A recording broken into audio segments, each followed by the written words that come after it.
The Second World War was the ultimate testing ground for naval warfare. While battleships grabbed the headlines and aircraft carriers changed the rules of engagement, it was the destroyers that did the dirty work. These tin cans were the workhorses of every fleet, protecting convoys, hunting submarines, fending off kamikazes, and engaging in brutal, close-quarters night battles. But which destroyers were the absolute best? Today, we are counting down the top 8 most powerful and effective destroyer classes of World War II. Hit that subscribe button, clear for action, and let's dive in.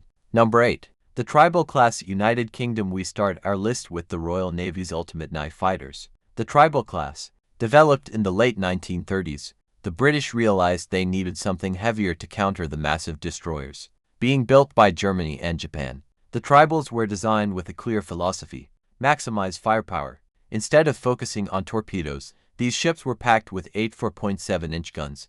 They were built to hunt down and overwhelm enemy destroyers with sheer volume of shell fire. Ships like HMS Cossack and HMS Nubian became legends, fighting in the brutal battles of the North Sea and the Mediterranean. While they lacked heavy anti-aircraft defense early in the war, their aggressive design made them the undisputed bullies of the European theaters. Number 7. The Kajero Class, Japan. If the British Tribals were masters of the gun, the Japanese Kajero Class were the undisputed masters of the torpedo, entering the war as the backbone of the Imperial Japanese Navy's destroyer force. The Kageros were exceptionally well-built, fast, and deadly. Their secret weapon, the Type 93 Long Lance torpedo. Powered by pure oxygen, these torpedoes left no wake of bubbles, traveled at insane speeds, and carried a massive warhead. In the night battles around Guadalcanal, Kajero-class destroyers routinely ambushed Allied cruisers and destroyers from distances the Allies didn't even think possible. Their only major flaw was a weak anti-aircraft suite and poor radar capability later in the war. But in a surface night fight, nothing was more terrifying. Number 6. The Type 1936A, Narvik, Germany. The German Kriegsmarine took the concept of a destroyer and tried to turn it into a cruiser. The Type 1936A, known to the Allies as the Narvik class, was an absolute beast of a ship. While most destroyers of the era carried 4.7 or 5-inch guns, the Germans upgunned the Narviks with massive 5.9-inch 150mm guns. On paper, this gave them unparalleled firepower. In reality, these heavy guns made the ship's nose heavy and difficult to handle in rough Atlantic seas. However, when the weather permitted, a Narvik-class destroyer could outgun almost any other destroyer on the planet. They were heavily armored for their size and represented a massive engineering achievement, even if they were over-engineered for their actual role. Number 5. The Akazuki-class, Japan. As the war progressed, the threat from the air became the biggest danger to surface fleets. Japan recognized this and built the Akazuki class. Unlike the Kajero class, which focused on torpedo strikes, the Akazuki was designed from the ground up as a dedicated anti-aircraft escort. The heart of the Akazuki was her main battery, a 3.9-inch 100mm Type 98 guns. These guns had an incredible rate of fire and an exceptionally high ceiling, making them arguably the best anti-aircraft guns of the war. Combined with a massive array of 25mm autocannons, the Akizukis were mobile flak towers designed to protect Japan's precious aircraft carriers. They were large, stable, and highly effective, proving that the role of the destroyer had permanently changed. Number 4.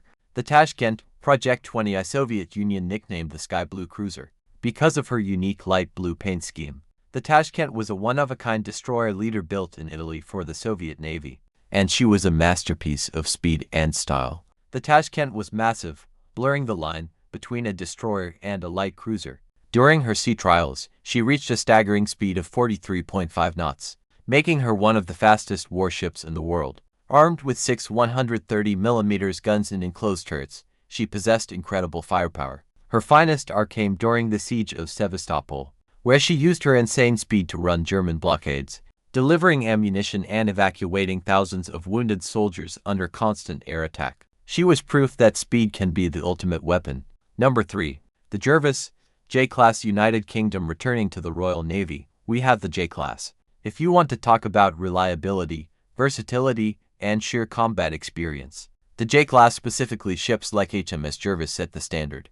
The J-Class introduced a new, more compact design for British destroyers, featuring a single funnel which cleared up deck space for better firing arcs. They were tough, highly maneuverable, and heavily armed with 6 4.7-inch guns and 10 torpedo tubes. What makes them number 3 on our list is their incredible operational record. They fought in every major theater, survived unimaginable damage, and proved that a balanced design is often superior to a flashy, specialized one.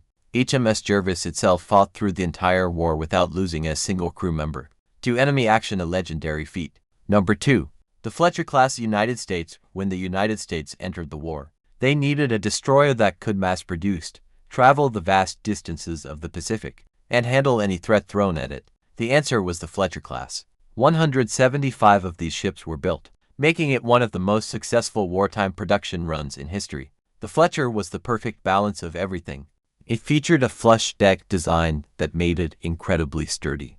It carried 5 5-inch dual-purpose guns controlled by the advanced Mark 37 fire control system, making them deadly against both surface targets and aircraft. As the war evolved, Fletchers were packed with 40mm Bofors and 20mm Oerlikon guns, turning them into kamikaze shredding monsters. With excellent radar, great range, and a rugged design, the Fletcher class is considered by many to be the definitive destroyer of World War II. Number 1. The Allen M. Sumner Gearing-class United States. So, what could possibly beat the Fletcher? The evolution of the Fletcher. Late in the war, the US Navy introduced the Allen M.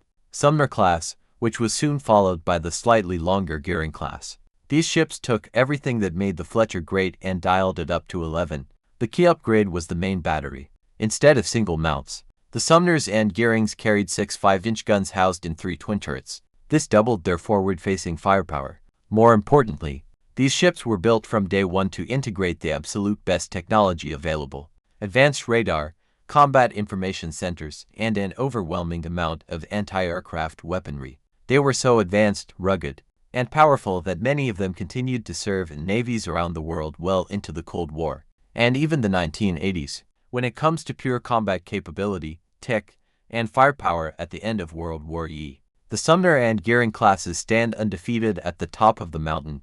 Conclusion: from the torpedo tactics of the Imperial Japanese Navy to the radar-guided firepower of the United States, destroyers evolved more than almost any other ship type during World War II. They entered the war as fragile scouts and left it as heavily armed, independent combat systems. What do you think? Did your favorite destroyer make the list? Would you put the Fletcher at number 1? Or do you think the Japanese long lances deserve more respect? Let me know in the comments below. Leave a like if you enjoyed the video, and I'll see you in the next one. Fair winds and following seas.